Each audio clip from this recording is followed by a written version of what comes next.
왜 그렇게 무모한 짓을 해요? 당신한테 무슨 일이라도 생기면 난 어떻게 살라고요? 밤의 이야기, 밤의 이야기에 다시 오신 청취자 여러분을 환영합니다. 이곳은 우리가 서울의 밤에 숨겨진 비밀들을 서로에게 들려주는 곳입니다.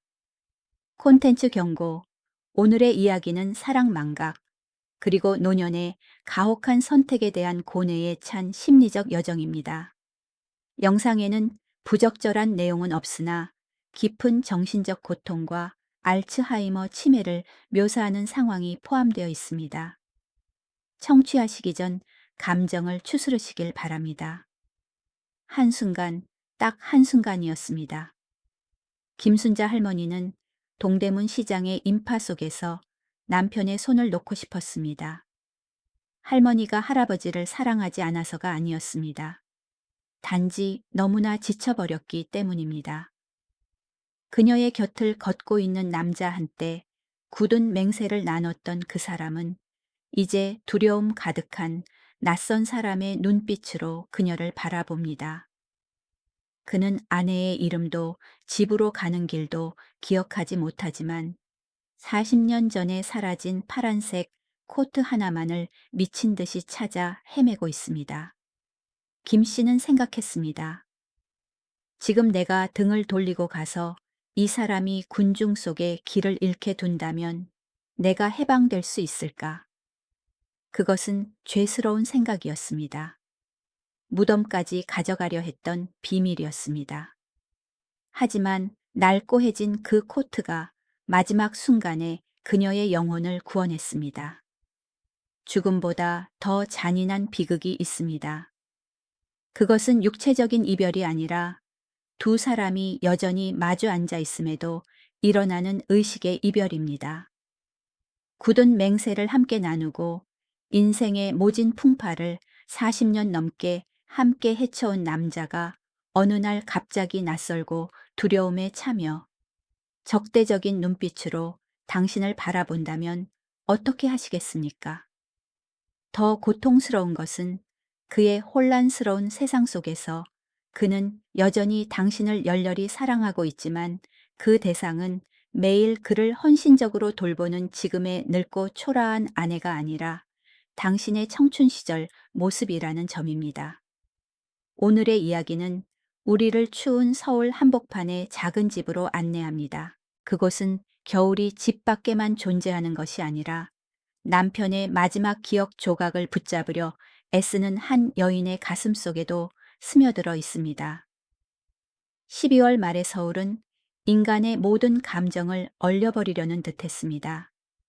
이곳의 추위는 단순히 기온이 내려가는 것이 아니라 뼈에 사무치는 냉기를 품고 있으며 특히 한강에서 불어오는 면도날처럼 날카로운 바람이 문틈과 옷깃 사이로 파고들 때 더욱 그렇습니다.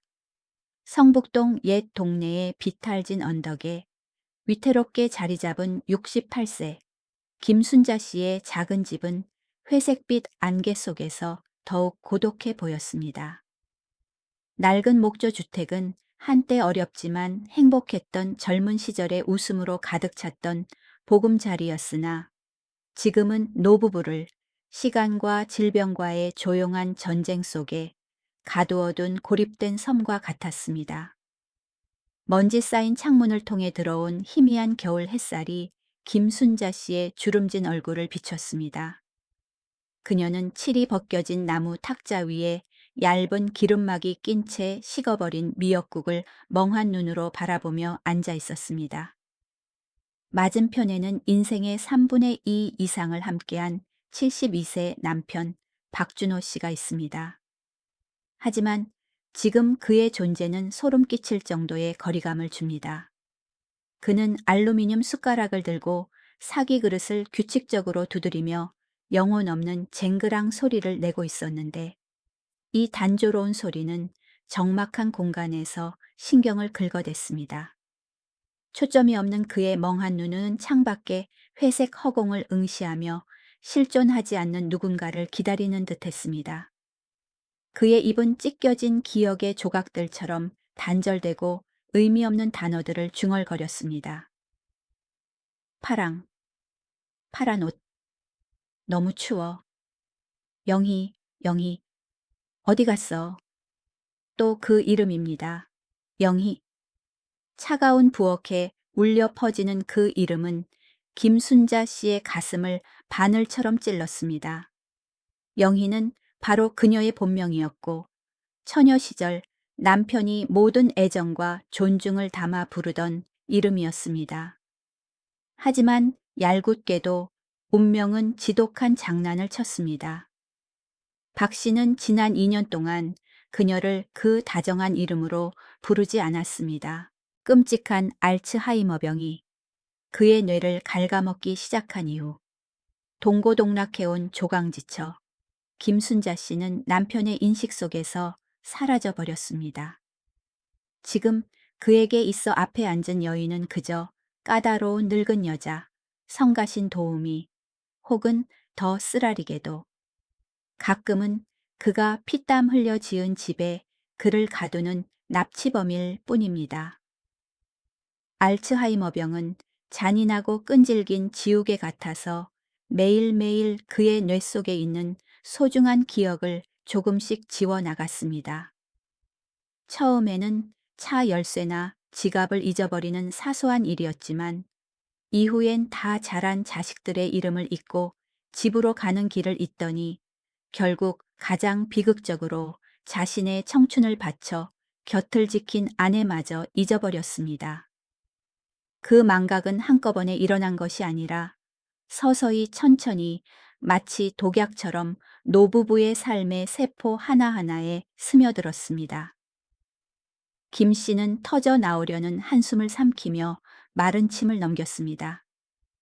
그녀는 식어버린 밥그릇을 남편 쪽으로 부드럽게 밀며 태연함을 가장했지만 피로에 떨리는 목소리로 말했습니다.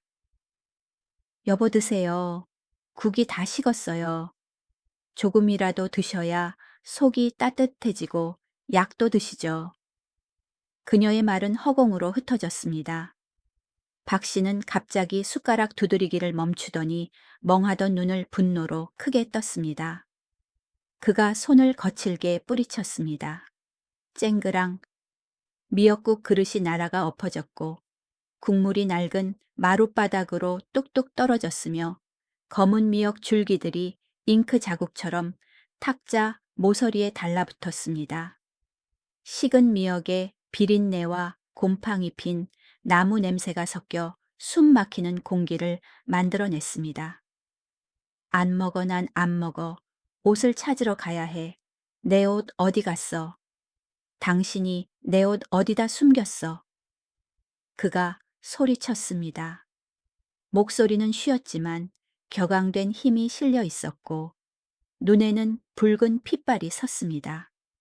그는 벌떡 일어나 몸을 잔뜩 움츠린 채 막다른 골목에 몰린 상처 입은 짐승의 눈으로 그녀를 바라보았습니다. 김 씨는 울지 않았습니다. 그녀의 눈물은 남편이 대소변을 가리지 못해 밤새 뒤치다꺼리 하던 밤들, 그리고 한겨울 밤에 길을 잃어 청량리역 일대를 경찰의 도움으로 미친 듯이 찾아 헤매던 그 시간들에 이미 말라버린 듯했습니다. 지금의 고통은 더 이상 눈물이 아니었습니다. 그것은 왼쪽 가슴을 짓누르는 무거운 돌덩이가 되어 숨 쉴 때마다 그녀를 힘들게 했습니다. 그녀는 말없이 일어나 젖은 낡은 수건을 가져와 탁자를 닦았습니다. 간장 냄새와 청소할 때 주로 쓰는 소독약 클로라민 비 냄새가 뒤섞여 코를 찔렀고 질병과 노년의 냄새가 섞인 그 역함에 그녀의 위장이 뒤틀렸습니다. 그녀는 낯설어하는 그의 눈빛을 마주하기 두려워 시선을 피한 채 쉰 목소리로 닦으며 말했습니다. 무슨 옷 말이요? 옷장에 걸린 옷이 10벌도 넘어요. 스웨터, 코트, 패딩 다 따뜻하고 새 거예요. 아니야, 당신 거짓말쟁이야. 박 씨는 갑자기 억울한 3살 배기 아이처럼 울상을 지으며 뒷걸음질쳐 낡은 소파 위에 웅크리고 앉아 무릎을 감싸 안았습니다. 그 파란색, 하늘색, 나무 단추가 달린 거, 영희가 곧 올 거야. 난 그걸 입어야 해. 그걸 안 입으면 영희가 나 가난하다고 싫어할 거야. 춥다고 할 거야. 오늘이 첫 데이트인데 그녀를 실망시킬 순 없어. 김 씨는 멍하니 서 있었고 걸레를 쥔 손이 심하게 떨리더니 툭 떨어졌습니다. 그녀의 온몸이 얼어붙은 것은 바깥의 추위 때문이 아니라 방금 깨어난 기억 때문이었습니다. 파란색 모직 코트 나무 단추. 그녀가 어떻게 그 옷을 잊을 수 있을까요? 그것은 1978년 겨울 대학가 근처 작은 카페에서 그들이 정식으로 데이트를 하던 첫날 박 씨가 입었던 옷이었습니다. 그 시절 그는 가난했습니다. 지방에서 서울로 유학 온 하숙생이었고 가진 것이라고는 큰 포부와 진실한 마음뿐이었습니다. 그 파란색 모직 코트는 당시 그의 전 재산이나 다름없었고 여름 방학 내내 인천항에서 막노동을 해서 번 돈으로 산 것이었습니다. 그는 그 옷을 입고 눈 내리는 하늘 아래서 추위와 수줍음으로 양볼이 빨개진 채 떨며 그녀를 기다렸습니다. 하지만 그 옷은 그가 오래전에 팔아버렸습니다. 기억이 슬로우 모션 영화처럼 선명하고 고통스럽게 밀려왔습니다. 그녀는 1982년 겨울을 기억합니다. 경제 위기가 심각했던 해였습니다. 그들의 두 살배기 첫 아들이 한밤중에 고열로 경기를 일으켰습니다. 당시 집에는 동전 한 푼 없었고 쌀통도 바닥난 상태였습니다. 자존심 강했던 박 씨는 아들의 해열제와 아내의 기력을 회복시킬 닭죽 한 그릇을 사기 위해 몰래 그 유일한 추억의 옷을 골목길 허름한 전당포에 맡겼습니다. 그는 끝내 그 옷을 되찾지 못했습니다. 먹고 사는 문제에 휩쓸려 가난과 배고픔 때문에 낭만적인 물건들은 뒤로 미뤄야 했습니다.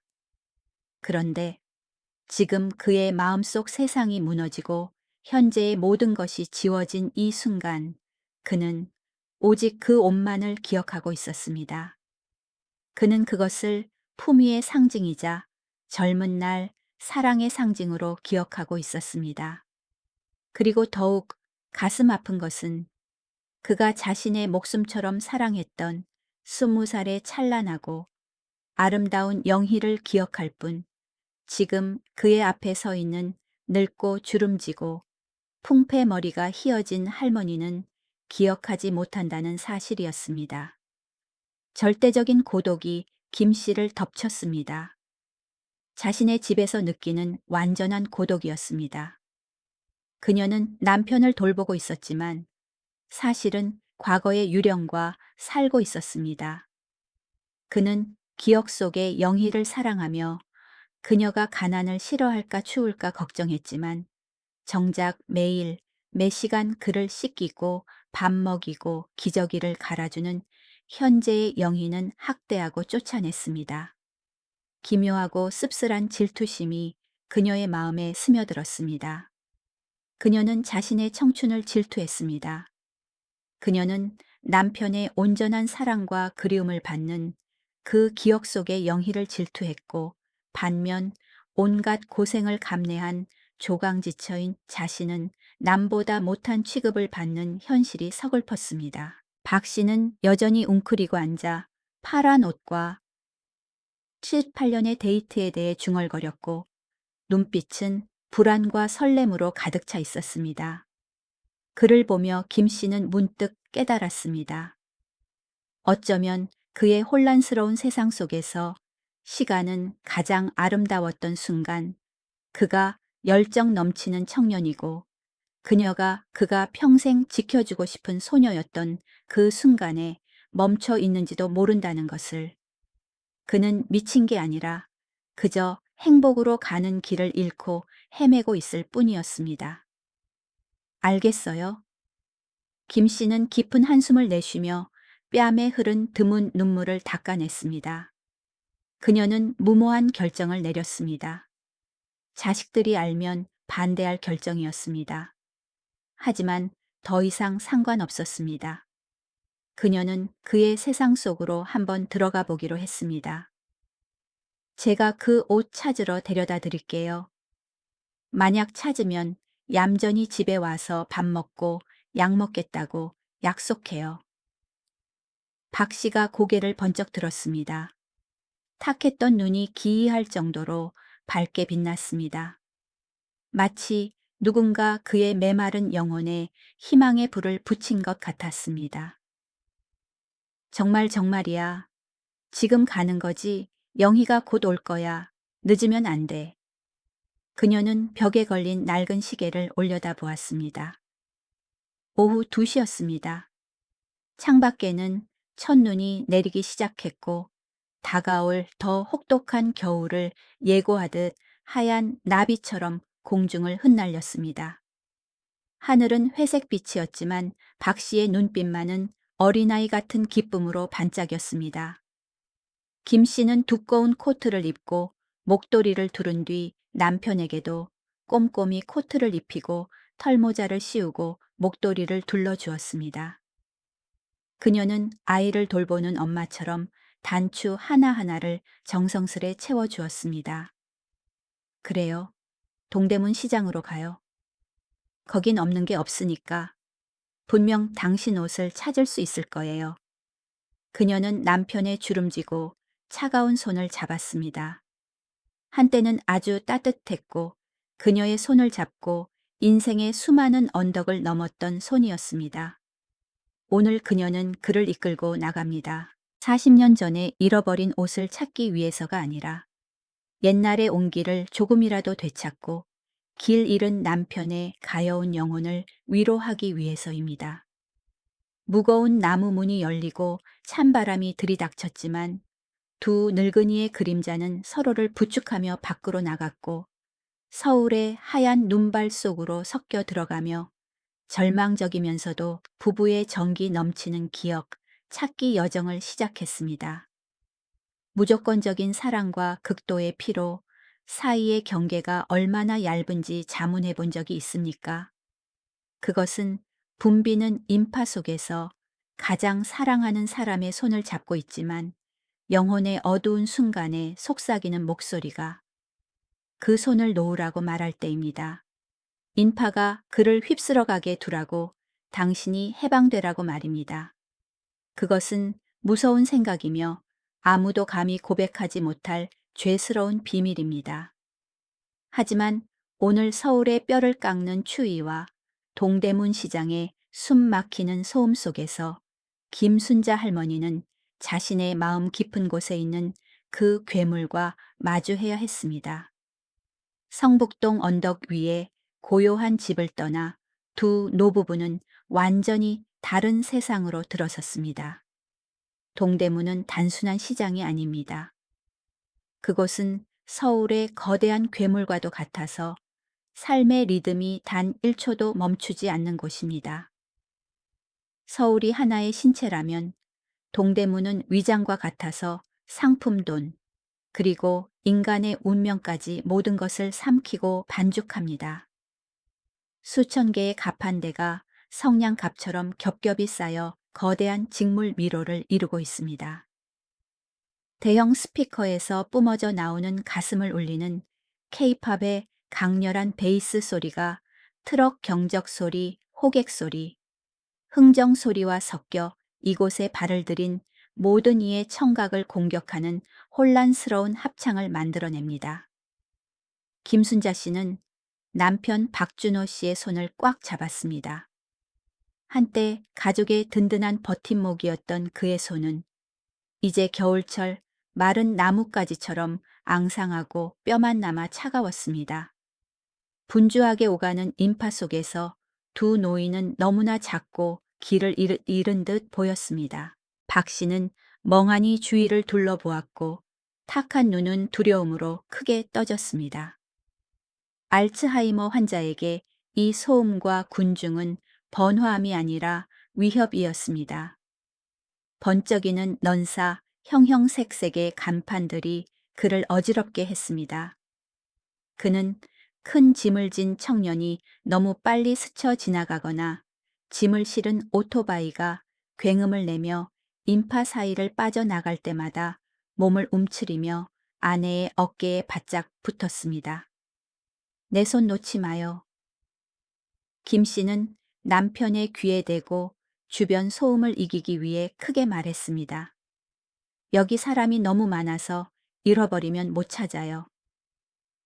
이 당부는 그녀가 3살 빼기 아이에게 하듯 수백 번도 넘게 한 말이었습니다. 하지만 박 씨의 마음은 이미 그녀의 말에 신경 쓸 겨를이 없었습니다. 그는 자신만의 세상 조각난 기억들이 맞춰지길 기다리는 세상으로 빨려 들어갔습니다. 그들은 구제의류 흔히 시다라고 부르는 헌 옷을 파는 구역에 서 있었습니다. 이곳은 유행이 지난 패션 아이템들, 수십 년 전의 코트들이 산처럼 쌓여 가난한 노동자나 은퇴한 노인들이 뒤적거려 찾아내기를 기다리는 곳이었습니다. 이곳의 공기는 먼지 냄새 오랫동안 빨지 않은 옷의 곰팡내, 그리고 가장 강렬한 나프탈렌 냄새로 가득 차 있었습니다. 그것은 낡음과 지나간 시간 특유의 냄새였습니다. 그들은 수십 개의 가판대를 지나며 꼬박 2시간을 걸었습니다. 김 씨의 다리가 시위를 시작했습니다. 날이 추워질 때마다 찾아오는 오랜 친구인 만성 관절통이 다시 그녀를 괴롭혔습니다. 걸음을 옮길 때마다 찌릿한 통증이 무릎에서 엉덩이까지 타고 올라왔습니다. 하지만 그녀는 이를 악물고 참으며 파란색의 기적을 찾기 위해 어지러운 옷무덤을 쉴 새 없이 훑었습니다. 반면 박 씨는 기묘할 정도로 열정적인 모습을 보였습니다. 그는 가판대로 달려들었고 떨리는 손으로 스웨터와 코트 더미를 파헤치며 마치 보물을 찾는 사람처럼 눈을 번뜩였습니다. 이거 어때요? 김 씨는 지친 기색으로 짙은 파란색의 현대적이고 따뜻해 보이는 패딩 점퍼를 집어 들었습니다. 그녀는 이 고행 같은 여정을 끝내기 위해 아무거나 대충 사고 싶었습니다. 하지만 박 씨는 고개를 세차게 저으며 실망감을 감추지 못했습니다. 아니야, 당신은 아무것도 몰라. 이런 미끌미끌한 나일론 천이 아니야. 모직이야. 거칠거칠하지만 아주 따뜻한 모직이라고. 어두침침한 색이 아니라 맑은 날의 하늘 같은 파란색이란 말이야. 그의 고집에 그녀는 화가 나면서도 연민을 느꼈습니다. 그는 허상을 어쩌면 이 세상에 더 이상 존재하지 않을지도 모르는 것을 찾고 있었습니다. 15번째 가판대에서 끔찍한 일이 벌어졌습니다. 이 가판대는 머리를 샛노랗게 염색하고 귀걸이를 한 채 찌푸린 얼굴로 휴대폰을 만지작거리는 젊은 청년의 것이었습니다. 박 씨는 기억을 찾는 데에 정신이 팔려 맨 아래에 있던 옷을 세게 잡아당겼고 그 바람에 잘 개어놓은 스웨터 더미가 와르르 무너져 눈이 녹아 질척거리는 진흙탕 길바닥으로 쏟아졌습니다. 이봐요. 할아버지 도대체 뭐 하시는 거예요? 청년이 벌떡 일어나 소리쳤습니다. 적개심과 무례함이 가득한 목소리였습니다. 눈 없어요. 나이 먹고 왜 남의 장사를 망쳐요? 내 물건 어지르지 마요. 고함 소리에 주변 사람들이 돌아보았습니다. 호기심 탐색, 그리고 동정과 경멸이 섞인 시선들이 두 노부부에게 쏟아졌습니다. 박 씨는 깜짝 놀라 들고 있던 옷을 떨어뜨렸습니다. 그는 몸을 움츠렸고 어깨가 심하게 떨렸습니다. 그 순간 그는 72세 노인이 아니라 가난 때문에 사람들에게 짓밟히던 옛날의 가난한 고학생으로 돌아간 듯 했습니다. 미안하네. 학생, 그가 더듬거렸습니다. 목구멍에서 기어 나오는 듯한 작은 목소리였고 눈에는 눈물이 그렁그렁했습니다. 나는 그냥 옷을 찾고 있었어. 내 아내 줄 옷. 영희. 아내가 집에 있지. 여기 있어요. 이 노망난 꼴을 보니 살 돈도 없겠구 뭐. 당장 딴 데 가요. 아침부터 재수없게. 청년은 경멸을 숨기지 않고 마치 잡기를 쫓듯 손을 휘저었습니다. 김 씨가 황급히 달려왔습니다. 수치심과 모욕감으로 얼굴이 붉게 달아올랐습니다. 그녀는 허리를 90도로 굽히며 연신 사과했습니다. 정말 죄송합니다. 학생, 남편이 아파서 그래요. 일부러 그런 게 아니에요. 제가 당장 정리할게요. 이해해 주세요. 그녀는 허둥지둥 바닥에 떨어진 옷들을 주워 먼지를 털었습니다. 손발이 떨렸습니다. 자존심에 큰 상처를 입었습니다. 평생을 성실하게 살아왔고 누구에게도 험한 소리 듣게 한 적이 없었습니다. 그런데 죽음이 멀지 않은 나이에 손자뻘 되는 아이 앞에서 고개를 숙여야 했습니다. 박 씨를 그 가판대에서 끌어낸 뒤 김 씨는 남편의 손을 잡아 끌고 인파를 뚫고 씩씩거리지며 빠르게 걸었습니다. 피로 다리에 통증뼈를 깎는 추위, 그리고 방금 겪은 치욕이 합쳐져 그녀의 마음속에서 폭탄 덩어리가 되었습니다. 그리고 마침내 그것이 폭발했습니다. 그녀는 구석진 곳에 멈춰서서 남편의 손을 거칠게 뿌리치며 소리쳤습니다. 제발 좀 조심해서 다닐 수 없어요. 부끄럽지도 않아요. 남한테 욕이나 먹고 나도 늙었어요. 언제까지 당신 뒤따라 다니며 치워주고 대신 사과할 순 없다고요. 그녀의 고함 소리는 찬바람 속에 흩어졌습니다. 박 씨는 멍하니 서 있었습니다. 그는 그녀를 빤히 쳐다보았지만 미안해하는 눈빛이 아니었습니다. 탁한 눈동자에 극도의 당혹감이 떠오르더니 이내 적개심으로 바뀌었습니다. 그는 소리 지르는 이 여자를 알아보지 못했습니다. 그의 영희는 상냥하고 조용하며 절대 큰 소리를 내지 않는 사람이었습니다. 이 여자는 누구지 왜 내게 이렇게 사납게 구는 거지? 당신 누구야? 박 씨가 물었습니다. 떨리지만 경계심 가득한 목소리였습니다. 왜 나한테 화를 내? 내가 뭘 잘못했다고 난. 그냥 영희줄 옷을 찾고 싶었을 뿐인데 그의 눈에서 눈물이 쏟아져 주름진 뺨을 타고 흘러내렸습니다. 저리 비켜. 당신은 나쁜 사람이야. 영희, 어디 있어? 영희 찾을 거야. 영희야. 말을 마치자마자 그는 있는 힘을 다해 김 씨의 손을 뿌리쳤습니다. 갑작스러운 힘에 김 씨는 비틀거렸고 몇 걸음 뒤로 물러나다 넘어질 뻔했습니다. 박 씨는 뒤돌아 혼란스러운 인파 속으로 비틀비틀 걸어갔으며 입으로는 계속해서 젊은 시절 아내의 이름을 불렀습니다. 그의 구분 등 낡은 코트 흰 머리카락, 그 모든 것이 서서히 붐비는 사람들 속으로 삼켜졌습니다. 김 씨는 그 자리에 못 박힌 듯 서 있었습니다. 그녀 주변으로 사람들이 무심히 강물처럼 흘러갔습니다.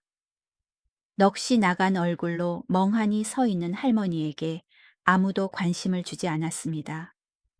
그리고 바로 그 순간 그 어두운 생각, 오랜 시간 환자를 돌본 사람들의 마음 깊은 곳에 숨어 있던 괴물이 고개를 들었습니다. 그녀는 쫓아가지 않았습니다. 가만히 서 있었습니다. 1초가 지났습니다. 2초가 지났습니다. 그녀의 머릿속에 유혹적인 시나리오가 펼쳐졌습니다. 주변에는 수천 명의 낯선 사람들이 있습니다. 여기는 광활한 서울입니다. 만약 그가 여기서 길을 잃는다면, 만약 그가 계속 걸어간다면 경찰이 그를 찾을 것이고 요양원이나 사회복지시설로 보낼 것입니다. 아니면 어쩌면 영영 돌아오지 않을지도 모릅니다. 그가 없다면 오늘 밤 그녀는 사람 찾는 고함 소리나 물건 부수는 소리에 깨지 않고 아침까지 푹 잘 수 있을 것입니다. 토사물을 치우지 않아도 되고 기저귀를 갈지 않아도 되며 오줌 냄새가 진동하는 옷을 빨지 않아도 될 것입니다. 저주 섞인 말을 듣지 않아도 되고 가장 사랑하는 사람이 자신을 원수 보듯 하는 눈빛을 보지 않아도 될 것입니다. 그녀는 해방될 것입니다. 지난 2년 동안 잃어버렸던 자유와 평온이 바로 눈앞에 등만 돌리면 되는 거리에 놓여 있었습니다. 그냥 가게 놔둬 달콤하지만 차가운 목소리가 머릿속에서 속삭였습니다. 너는 평생 희생했어, 순자야. 넌 의무를 다했어. 너도 지쳤잖아. 너도 남은 생은 편안하게 살 자격이 있어. 그는 네가 누군지도 기억 못하잖아. 그는 영희를 찾으러 가는 거야. 그냥 가게 놔둬. 그녀는 눈을 감았습니다. 깊은 숨을 들이마셔 겨울의 차가운 공기가 폐로 들어오게 했고 죄책감으로 요동치는 심장을 마비시키려 했습니다. 거짓된 안도감이 마음에 스며들었습니다. 몸을 돌려 지하철 4호선 역으로 내려가 집으로 가는 기차를 타고 따뜻한 차를 마시며 텔레비전을 보면 됩니다. 모든 것이 끝날 것입니다. 하지만 그때 날카로운 소리가 울려 퍼지며 그 죄스러운 생각의 흐름을 찢어발겼고 그녀를 잔혹한 현실로 거칠게 되돌려 놓았습니다. 빵빵. 그것은 대형 화물 트럭의 에어 경적 소리였고 귀가 찢어질 듯 길게 울렸습니다. 뒤이어 타이어가 도로를 긁는 소름 끼치는 급제동 소리가 들렸습니다. 조심해요. 저기 할아버지. 누군가 비명을 질렀습니다. 김 씨의 심장이 멎는 듯 했습니다. 몸속에 피가 얼어붙었습니다. 그녀는 눈을 번쩍 뜨고 소리가 난 쪽을 바라보았습니다. 20m쯤 떨어진 곳 시장, 바로 옆번잡한 교차로 한복판에 늙은 그림자 하나가 멍하니 서 있었고 그 앞에는 바퀴를 미끄러뜨리며 달려오는 트럭의 앞머리가 있었습니다. 거대한 트럭은 작은 먹잇감을 덮치려는 맹수 같았습니다. 그 사람입니다. 남편입니다. 박준호입니다. 모든 계산, 모든 피로, 모든 이기적인 자유에 대한 갈망이 순식간에 연기처럼 사라졌습니다. 오직 본능만이 남았습니다. 아내로서의 본능, 인생의 동반자로서의 본능, 그리고 결코 사랑을 멈춘 적 없는 사람의 본능이었습니다. 여보, 준호 씨, 그녀가 소리쳤습니다. 가슴을 찢는 듯한 쉰 목소리의 비명이었습니다. 그녀는 앞으로 달려나갔습니다. 쑤시는 무릎도 늙음도 길을 막는 인파도 잊었습니다. 그녀는 사람들을 양옆으로 밀쳐내고 길을 막는 짐 상자들을 넘어뜨리며 미친 사람처럼 운명의 활에서 발사된 화살처럼 달려갔습니다. 지금 그녀의 머릿속에는 단 하나의 생각뿐이었습니다. 그를 죽게 해선 안 된다. 만약 그가 죽는다면 그녀는 남은 평생을 후회의 지옥 속에서 살게 될 것입니다. 살면서 시간이 멈춘 듯한 순간들이 있습니다. 기적 때문이 아니라 극도의 공포 때문입니다. 타이어가 도로를 태우는 소리가 공간을 가르고 누군가 심장을 쥐어짜는 듯한 느낌이 드는 그때입니다. 그 순간 모든 원망과 피로 이기적인 계산은 재가 되어 사라지고 인간의 가장 원초적인 본능만이 남습니다. 바로 사랑하는 사람을 잃을지도 모른다는 두려움입니다. 김순자 할머니에게 트럭이 정신이 오락가락하는 남편의 불과 몇 뼘 앞에서 멈춰선 그 순간은 비록 그의 기억은 조각났을지라도 그를 향한 자신의 사랑은 여전히 온전하고 애절하며 고뇌로 가득 차 있다는 것을 깨닫는 순간이었습니다. 다행히 운명은 죽음이 가까운 이 노부부에게 미소를 지어 주었습니다. 끔찍한 충돌은 일어나지 않았습니다. 트럭은 간신히 멈췄고 차가운 아스팔트 위에는 검은 바퀴 자국이 선명하게 남았습니다. 박준호 할아버지는 귀를 찢는 경적 소리에 너무 놀라 바닥에 털썩 주저앉았습니다. 그는 동대문 시장의 붐비는 도로 한복판 호기심, 어린 시선과 수군거리는 소리 속에 주저앉아 있었습니다. 하지만 이상하게도 그는 고통스러워하거나 소리를 지르지 않았습니다. 그는 몸을 잔뜩 웅크린 채 가슴에 무언가 꾸러미를 꼭 껴안고 있었고 폭풍 앞의 낙엽처럼 온몸을 바들바들 떨고 있었습니다. 김 씨는 폭풍처럼 달려가 사람들의 따가운 시선을 무시했습니다. 그녀는 더러운 도로 바닥에 무릎을 꿇고 무릎의 통증도 잊은 채 그를 와락 끌어안았습니다. 뜨겁고 짠 눈물이 터져 나와 주름진 뺨을 타고 흘러내렸습니다. 그 눈물은 방금 겪은 공포 때문만은 아니었습니다. 그것은 후회 눈물이었습니다. 아까 잠시 마음 약해졌던 순간, 그를 인파 속에 잃어버리게 놔두려 했던, 포기하려 했던 그 순간에 대한 후회였습니다. 그 어두운 생각이 이제 와서 양심을 찌르며 그녀는 속죄라도 하듯 더욱 세게 그를 안아 자신의 온기를 전하려 했습니다. 나 여기 있어요. 나 여기 있어. 당신 괜찮아요? 어디 다친 데 없어요. 그녀는 흐느꼈고 떨리는 손으로 남편의 팔다리를 더듬으며 상처를 확인했습니다. 왜 그렇게 무모한 짓을 해요? 여보, 당신한테 무슨 일이라도 생기면 난 어떻게 살라고요? 박 씨가 고개를 들어 그녀를 바라보았습니다. 노환과 병으로 탁해진 눈에는 여전히 두려움이 남아 있었지만 눈물 범벅이 된 아내의 얼굴을 보자 이내 잇몸이 드러나는 순박하고 천진한 미소가 입가에 천천히 번졌습니다. 그 미소는 주변의 혼란스러운 상황과는 완전히 대조적으로 가슴 아플 만큼 해맑았습니다. 그는 천천히 한 손을 풀어 목숨을 걸고 지켰던 꾸러미를 그녀에게 내밀었습니다. 찾았어. 그가 속삭였습니다. 추위와 가슴 벅찬 감동으로 목소리가 끊기고 떨렸습니다. 옷, 내 옷 여기 있어. 영희가 아주 좋아하겠지.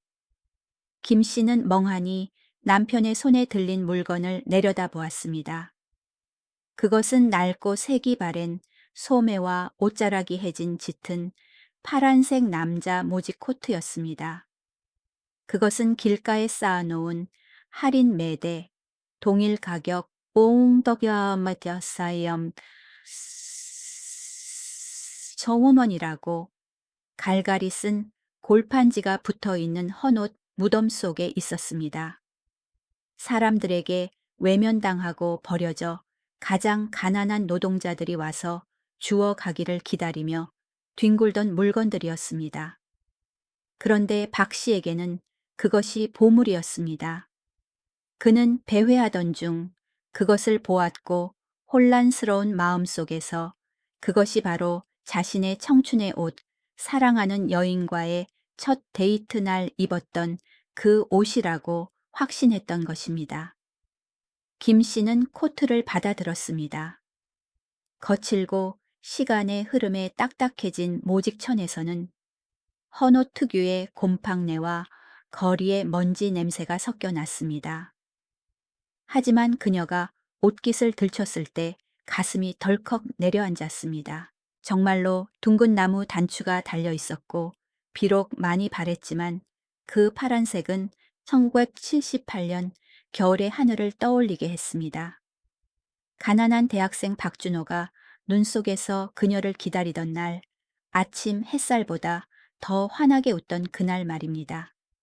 그는 자식의 이름도 집으로 가는 길도 잊었지만 그 추억의 코트의 디테일만은 정확하게 기억하고 있었습니다. 그는 위험을 무릅쓰고 도로 한복판으로 뛰어들어서라도 아내를 위한 기억을 줍고 싶었던 것입니다. 영희가 추울까봐, 영희가 자신을 가난하다고 싫어할까봐 두려웠기 때문입니다. 김 씨의 목이 메었습니다. 그녀는 깨달았습니다. 그의 망각의 세계 속에서도 그녀를 향한 사랑은 결코 사라지지 않았다는 것을. 그저 질병이라는 먼지 아래 묻혀 있었을 뿐이고, 오늘 이 낡은 옷이 그 보물 창고를 여는 열쇠가 되었습니다. 맞아요. 정말 예뻐요, 여보. 영희가 정말 좋아할 거예요. 아주 기뻐할 거예요. 그녀는 목이 메어 말했고 남편을 안심시키기 위해 애써 일그러진 미소를 지어 보였습니다. 그녀는 주머니에서 꼬깃꼬깃한 잔돈을 꺼내 그들을 동정과 난처함이 섞인 눈으로 바라보던 노점상에게 건넸습니다. 상인은 한숨을 쉬며 돈을 받지 않으려 손사래를 쳤지만 그녀는 억지로 그의 손에 쥐어주었습니다. 그녀는 남편의 자존심을 사고 싶었습니다. 이것은 주운 헌옷이 아니라 그가 자신에게 그리고 그들의 추억에게 선물한 물건이니까요. 그녀는 남편을 일으켜 세워 바지에 묻은 흙먼지를 꼼꼼히 털어낸 뒤 그 낡은 모지 코트를 조심스럽게 그의 어깨에 걸쳐 주었습니다. 수십 년 전에 헐렁한 피신 코트는 지금 그의 마르고 쪼그라든 몸에는 너무 컸습니다. 어깨는 처졌고 등은 많이 굽었습니다. 하지만 기이하게도 코트를 걸치는 순간 박 씨는 조금 더 허리를 펴는 듯했습니다. 그는 거친 옷자락을 쓰다듬고 옷깃을 바로잡고 나무 단추를 하나하나 천천히 엄숙하게 채웠습니다. 눈 깜짝할 사이에 멍하고 겁먹은 모습은 사라지고 대신 옛날 그 젊은 청년의 신사답고 자신감 있는 태도가 언뜻 비쳤습니다. 그는 자신의 청춘을 다시 입고 있었습니다. 집에 가요, 여보. 김 씨는 남편의 손을 잡았습니다. 이번에는 그 어느 때보다 꽉 잡았습니다. 조금이라도 힘을 빼면 그가 다시 허공으로 사라질까 두려운 것처럼요. 집으로 가요. 시장 가서 김치 사다가 뜨끈한 두부 김치찌개 끓여줄게요. 당신이 제일 좋아하는 거잖아요. 박 씨는 선물을 받은 아이처럼 얌전히 고개를 끄덕였습니다. 지하철역으로 걸어가는 내내 그는 더 이상 소란을 피우거나 소리치지도 아무데나 가려 하지도 않았습니다. 그는 혼자 싱글벙글 웃으며 이따금씩 나무 단추를 만지작거렸고 눈은 소박한 기쁨으로 반짝였습니다. 김 씨는 그 곁을 걸으며 마음은 복잡하고 무거웠지만 한편으론 작은 온기가 피어올랐습니다. 노년의 행복이란 때로는 인생의 폭풍우 속에서 평온의 조각 하나를 되찾는 것일지도 모릅니다. 퇴근 시간에 서울 지하철은 붐비기 시작했지만 다행히 객차 구석에 빈자리를 찾을 수 있었습니다. 안내방송 소리가 규칙적으로 울리고 선로를 가는 바퀴 소리가 섞여 피곤한 자장가처럼 들렸습니다. 김 씨는 털썩 자리에 앉았습니다. 온몸이 녹아내릴 듯 했습니다. 무릎에서 퍼지는 통증과 오후 내내 이어진 긴장감이 그녀를 탈진하게 했습니다.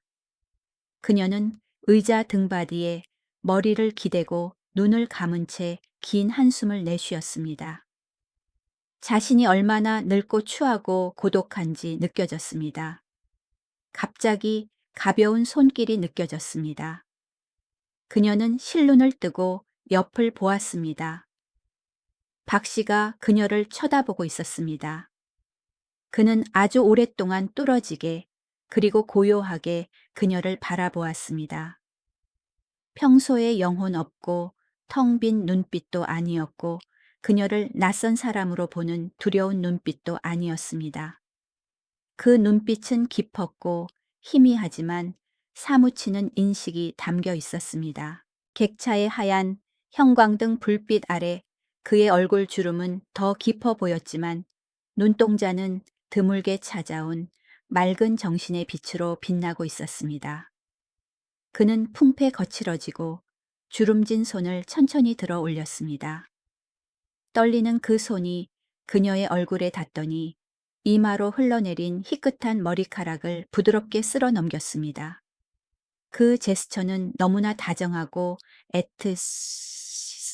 김 씨의 심장이 덜컥 내려앉았습니다.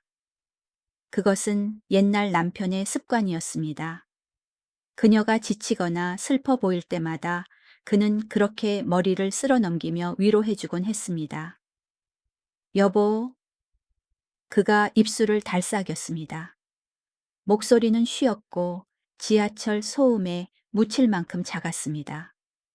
당신 고생 많았어. 내 영희가 너무 늙어버렸네. 김 씨는 굳어버렸습니다. 눈물이 다시 솟구쳤지만 이번에는 닦지 않았습니다. 그가 그녀를 알아봤습니다. 아니면 마음속에 늙은 영희를 보고 있는 걸까요? 그게 중요할까요? 아니요. 더 이상 중요하지 않았습니다. 중요한 건 바로 지금 이 차가운 지하철 객차 안에서 그가 남편이 아내를 바라보는 눈빛 안타까움과 연민이 담긴 눈빛으로 그녀를 보고 있다는 사실이었습니다. 난 괜찮아요. 당신만 건강하면 돼요. 그녀는 목이 메어 대답하며 뺨에 닿은 남편의 손을 잡고 얼굴에 더 밀착시켜 그 거친 온기를 느꼈습니다. 미안해. 박 씨가 한마디를 더 덧붙이더니 눈의 총기가 서서히 흐려지고 밀려오는 졸음에 눈꺼풀이 내려왔습니다. 그는 그녀의 어깨에 머리를 기대고 되찾은 낡은 코트 속에서 곤히 잠들었습니다. 김 씨는 꼼짝 않고 앉아 남편이 어깨에 기대도록 두었습니다. 어깨가 쑤셨지만 움직일 수 없었습니다. 그를 깨울까봐 이 덧없는 평화의 순간을 깨뜨릴까봐 두려웠습니다. 기차는 어두운 터널을 뚫고 목적지의 빛을 향해 달렸고 서로 의지하며 살아가는 두 노인을 싣고 있었습니다.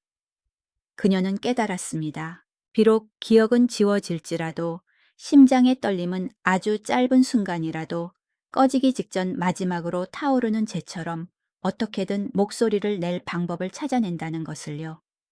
그리고 그녀에게는 그 손길 한번 고생 많았어 라는 그 말 한마디면 앞으로의 험난한 길을 걸어갈 힘을 얻기에 충분했습니다. 누군가 말했습니다. 기억은 밤하늘의 별과 같다고요. 알츠하이머병이 찾아오면 마치 짙은 먹구름이 서서히 모든 것을 가리는 것과 같습니다.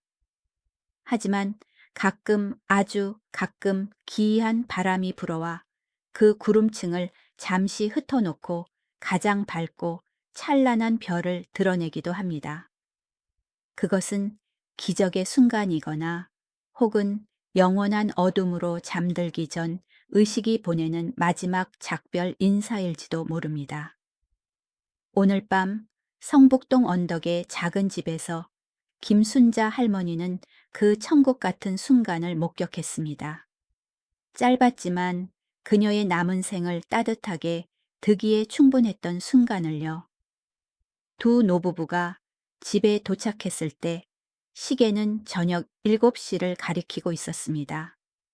창밖의 서울은 짙은 어둠에 잠겼고 점점 굵어지는 눈발 위로 노란 가로등 불빛만이 비치고 있었습니다. 겨울밤의 추위가 문틈으로 스며들어 낡은 목조 주택의 적막한 공간에 냉기를 불어넣었습니다. 하지만 평소의 쓸쓸함과는 달리 지금 김 씨의 마음속에는 작고 따뜻하며 부드러운 불꽃이 피어오르고 있었습니다. 그녀는 박 씨를 부축해 익숙한 소파에 앉혔습니다. 두 사람 모두 동대문 시장에서의 길고 폭풍 같았던 여정으로 녹초가 되어 있었습니다. 그녀는 무릎을 꿇고 남편의 달아빠진 구두를 조심스레 벗기고 차가워진 발을 주물렀습니다. 그러고 나서 일어나 편안한 잠옷으로 갈아입히기 위해 곰팡 내 나는 낡은 코트를 벗겨주려 했습니다. 안 돼, 손대지 마, 묻다. 박 씨가 즉각 반응했습니다. 그는 몸을 움츠리며 두 손으로 옷자락을 꽉 움켜쥐었고 누군가 보물을 뺏어갈까 두려워하는 듯한 눈빛이었습니다. 입고 있을 거야. 입어야 해. 영희가 곧 올 거야. 내가 지저분하게 입고 있으면 영희가 슬퍼할 거야. 김 씨는 멈칫했고 뻗었던 손이 허공에 멈췄습니다. 그녀는 설명하려 입을 열었습니다. 여보, 내가 영희예요. 내가 바로 당신 앞에 있잖아요. 라고 말하려 했습니다. 하지만 그녀는 그 말을 삼켰습니다. 그녀는 그를 바라보았습니다. 40년 전 첫 데이트를 소중히 여기듯 그 옷을 소중히 대하는 그를 보았습니다. 그녀는 씁쓸하지만 관용이 담긴 미소를 지었습니다. 그녀는 가볍게 고개를 끄덕였습니다. 알겠어요. 입고 계세요. 영희가 곧 올 테니 멋진 모습이어야죠. 그녀는 등을 돌려 부엌으로 갔습니다. 달그락거리는 냄비 소리가 정적을 깼습니다. 그녀는 남편이 수십 년간 좋아했던 서민 음식인 고등어 무조림과 김치찌개를 데웠습니다. 고춧가루의 매콤한 향과 생선 조림의 짭짤한 냄새가 김과 함께 피어올라 그녀의 돋보기 안경을 뿌옇게 만들었습니다. 아니, 어쩌면 알 수 없는 감정 때문에 눈이 흐려진 것일지도 모릅니다. 김 씨가 따뜻한 밥상을 들고 거실로 나왔을 때 그녀는 너무 놀라 하마터면 젓가락을 떨어뜨릴 뻔했습니다. 박준호 씨는 소파에 앉아 있지 않았습니다. 그는 방구석에 있는 낡은 전신 거울 앞에 서 있었습니다. 그는 스스로 희끗한 머리카락을 단정하게 빗어 넘기고 잊어버린 줄 알았던 헤어젤을 발라 스타일을 잡고 있었습니다. 그는 병매에 시달리는 72세 노인의 구부정하고 위축된 모습이 아니라 허리를 곧게 펴고 어깨를 펴고 가슴을 내밀려 애쓰고 있었습니다. 거실의 따뜻한 노란 불빛 아래서 구제 시장에서 산 낡고해진 파란색 모지 코트는 기묘하게도 딱 맞아 보였습니다. 그것은 마법의 갑옷처럼 그에게 옛날의 자신감과 풍채를 되돌려 주었습니다. 그는 옷깃을 정리하고 옷자락을 펴더니 거울에 비친 자신의 모습을 보며 미소 지었습니다. 그 미소는 환하고 생기가 넘쳤으며 연인을 만나러 가는 25세 청년 박준호의 미소였습니다. 여보, 식사해요. 김 씨가 나지막이 불렀습니다. 눈앞에 아름다운 환상이 깨질까 두려워 목소리가 떨렸습니다. 박 씨가 뒤돌아보았습니다. 그리고 그 순간 작은 집 안의 시간은 멈춘 듯 했습니다.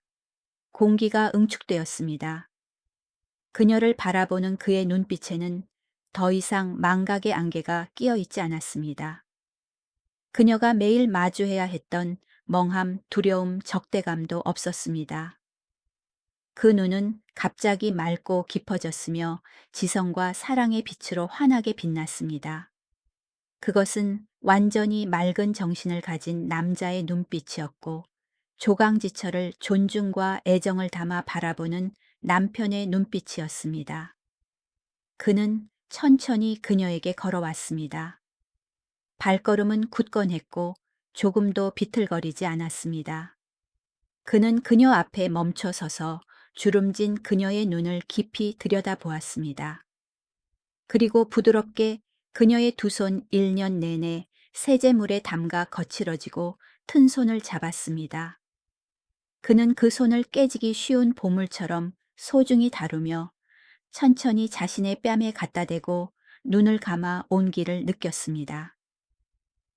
영희야, 그가 불렀습니다. 그의 목소리는 중후하고 따뜻했으며 평소처럼 더듬거리거나 의미 없는 말이 아니었습니다. 어디 갔다 왔길래 손이 이렇게 차 춥지 않아? 김 씨는 얼어붙은 듯 서 있었습니다. 온몸이 사시나무 떨듯 떨렸습니다. 얼마 만인가요? 그가 이렇게 애정 어린 그리고 이렇게 맑은 정신으로 그녀의 이름을 불러준 것이 얼마 만인가요? 먼 기억 속에 영희를 부르는 것이 아니라 바로 눈앞에 서 있는 이 여자를 부르는 것이었습니다. 그는 그녀를 알아봤습니다. 그는 진정으로 그녀를 보고 있었습니다. 준호 씨, 그녀가 내뱉었습니다. 목구멍이 메었고 참을 수 없는 눈물이 터져 나와 뺨을 타고 흘렀습니다. 미안해. 그가 눈물 젖은 눈을 뜨고 그녀를 바라보며 말을 이었습니다. 그는 굳은 살 박인 엄지손가락으로 그녀의 얼굴에 흐른 눈물을 부드럽게 닦아주었습니다. 오늘이 기념일인데 꽃도 못 샀어. 내가 너무 무능해. 겨우 이 옷 하나 찾았어. 화내지 마. 약속할게. 앞으로 내가 더 열심히 일할게. 항구에서 집 나르는 일 더 많이 할게. 너랑 우리 아이 고생 안 시킬게. 밥 걱정 안 하게 해줄게. 김 씨는 엉엉 소리내어 울었습니다. 고단했던 세월 동안 억눌러 왔던 울음이 터졌습니다. 그녀는 이해했습니다. 기억의 마지막 섬광이 비친 이 순간, 그는 그 운명의 날을 다시 살고 있거나 어쩌면 옛 기억을 빌려 현실에 대한 사과를 하고 있는지도 모릅니다. 자신을 돌보느라 고생시킨 것에 대한 사과, 짐이 된 것에 대한 사과, 그녀를 잊어버린 것에 대한 사과, 말입니다. 옛날 그 청년의 고생 안 시키겠다는 약속이 지금은 너무나 가슴 아프게 하지만 자랑스럽게 들렸습니다. 가난한 시장의 곰팡내, 나는 낡은 코트에서 이 신성한 순간만큼은 기이하게도 향기로운 냄새가 났습니다. 첫사랑의 냄새 희생과 변치 않는 마음의 냄새였습니다. 나 고생 안 해요. 나 한 번도 고생이라 생각한 적 없어요. 여보. 그녀는 고개를 세차게 저으며 그의 품으로 파고들어 그를 꽉 껴안았습니다.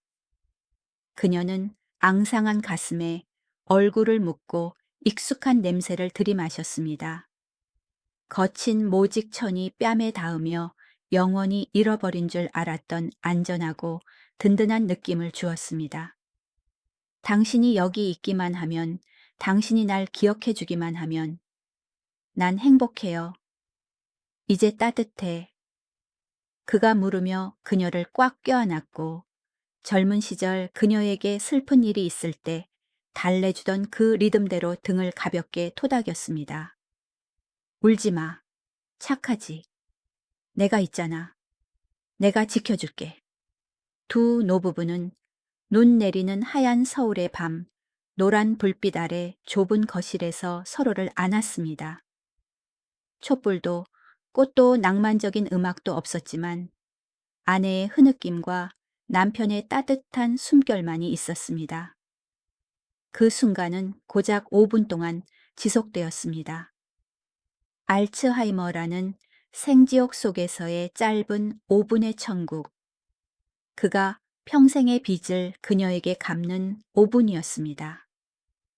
5분이 지나고 김 씨는 그의 팔에 힘이 빠지는 것을 느꼈습니다. 그녀는 고개를 들어 보았습니다. 그의 눈 속 총기가 희미해지더니 기름이 다 된 등잔불처럼 가물거리다 꺼졌습니다. 눈빛은 다시 탁해지고 멍하고 공허해졌습니다. 그는 그녀를 놓고 한 걸음 물러서서 낯선 곳에 떨어진 아이처럼 거실을 두리번거렸습니다. 아주머니, 그가 입을 열었습니다. 목소리는 다시 평소의 노망나고 어눌한 말투로 돌아왔습니다. 아주머니, 밥 다 됐나요? 배가 너무 고파요. 내가 왜 이렇게 더운 옷을 입고 있지? 김 씨는 뺨에 눈물이 흥건한 채 서 있었습니다. 심장이 덜컥 내려앉는 듯 아팠지만 이내 위로가 되었습니다. 그녀는 서둘러 눈물을 닦고 깊은 숨을 들이마셔 평정을 되찾았습니다.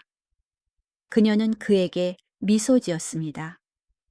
안도감과 평온함, 그리고 사랑이 가득 담긴 미소였습니다. 그녀는 실망하지도 더 이상 고통스러워하지도 않았습니다. 방금 그 5분이 진짜라는 것을 알았기 때문입니다. 그녀를 향한 그의 사랑은 진짜였습니다. 그것은 영원히 그곳의 깊은 곳에 묻혀 있을 뿐 결코 죽지 않았습니다. 밥 다 됐어요, 영감님. 그녀는 봄바람처럼 부드럽게 말했습니다. 오늘 영감님이 좋아하는 생선 조림이에요. 앉으세요. 제가 밥퍼 드릴게요. 박 씨는 방금 일어난 일을 까맣게 잊었습니다. 그녀를 안고 이름을 부르고 굳은 맹세를 했던 것을 기억하지 못했습니다. 하지만 김 씨는 기억합니다. 그녀는 이 순간을 가슴 깊이 새겨 앞으로의 고단한 여정을 계속할 연료로 삼을 것입니다. 그 코트는 이제 단순한 물건이 아니라 그녀의 남편 박준호가 이 늙고 망가진 껍데기 속 어딘가에 여전히 존재한다는 증거이자 닻이 되었습니다. 그날 밤 박 씨는 밥을 아주 맛있게 먹었습니다. 식사 후 그는 일찍 잠자리에 들었습니다. 그는 늙은 천사처럼 편안한 얼굴로 깊이 잠들었습니다. 잠든 그의 손은 여전히 배 위에 덮인 파란색 모찌 코트 자락을 꽉 쥐고 있었습니다. 김 씨는 옆에 누워 남편의 고른 숨소리를 들었습니다. 그녀는 이불을 고쳐 덮어주고 옷을 꽉 쥐고 있는 그의 손 위에 살며시 자신의 손을 얹었습니다. 창밖에는 여전히 눈이 하얗게 내려 세상의 모든 흔적을 덮고 있었습니다. 하지만 이 작은 방 안에서 겨울은 문 밖에서 멈춘 듯 했습니다. 기이한 따뜻함이 그녀의 마음속에 퍼졌습니다. 그녀는 입가에 만족스러운 미소를 머금고 눈을 감아 잠을 청했습니다. 내일 아침 깨어나면 그는 또 그녀를 잊고 아주머니라 부르며 물건을 부술지도 모릅니다. 하지만 상관없습니다. 오늘 밤 그녀는 남편을 다시 만났으니까요. 그리고 그걸로 충분합니다. 청취자 여러분, 우리는 박씨 부부의 이야기를 통해 감정의 여정을 함께 했습니다. 사랑 기억, 그리고 망각에 대한 슬프지만 가슴 시리도록 아름다운 이야기였습니다. 흔히 젊은 날의 사랑을 화려한 모닥불에 비유합니다. 강렬하게 타올라 밤하늘을 밝히지만 거센 바람 앞에서는 쉽게 꺼지기도 하죠. 반면 노년의 사랑 수십 년을 함께한 부부의 정은 재 속에 깊이 묻힌 숯불과 같습니다. 겉보기에는 차갑고 검게 변해 이미 꺼진 지 오래된 것처럼 보입니다. 하지만 가벼운 바람 한 점, 작은 온기, 혹은 마음을 건드리는 순간만 있다면 재가 날아가고 붉게 타오르는 숯이 드러납니다. 어떤 불꽃보다 은근하고 끈질기며 뜨겁게 말이죠. 김순자 할머니는 시끄러운 동대문 시장 한복판과 낡은 집에서의 짧은 5분 동안 인생의 답을 찾았습니다. 그녀는 치매에 걸린 남편을 돌보는 것이 단순한 짐이나 도덕적 책임이 아님을 깨달았습니다. 그것은 두 사람의 마지막 기억 조각들을 지키기 위한 신성한 여정이었습니다. 남편 스스로 할 수 없게 되었을 때 그의 존엄과 사랑을 지키는 열쇠지기이자 수호자가 바로 그녀였습니다. 이 이야기는 생로병사의 법칙이 주는 잔인하지만 인간적인 진실을 상기시켜 줍니다. 기억은 사라질 수 있고 이름은 잊힐 수 있으며 친숙했던 얼굴은 낯설어질 수 있습니다. 하지만 사랑받고 있다는 느낌, 사랑하는 사람 곁에 있을 때의 안전함은 기적처럼 심장에 저장됩니다. 뇌는 작동을 거부하고 신경세포는 끊어질 수 있지만 심장에는 과학으로 설명할 수 없는 그들만의 이치가 있습니다. 그 낡은 파란색 코트는 1,000원짜리가 아니었습니다. 값을 매길 수 없는 보물이었습니다. 그 안에는 한 시절의 청춘과 약속 그리고 영원한 사랑이 담겨 있었으니까요. 오늘 밤 이야기는 여기서 마치겠습니다. 지금 이 이야기를 듣고 계신 분들은 옆에 누워 있는 사람을 바라보며 그 손을 꽉 잡아보시길 바랍니다. 우리가 서로의 이름을 기억하고 서로를 알아보며 사랑한다고 말할 수 있는 매 순간을 소중히 여겨주세요. 언젠가는 그 사람이 당신의 이름을 기억해 주는 것만으로도 인생의 가장 큰 기적이 되는 날이 올 테니까요. 밤의 이야기, 밤의 이야기를 들어주시고 함께 해주신 청취자 여러분 감사합니다. 사랑으로 따뜻한 마음, 간직하며 편안한 밤 보내시길 바랍니다. 안녕히 계십시오. 다음 시간에 뵙겠습니다.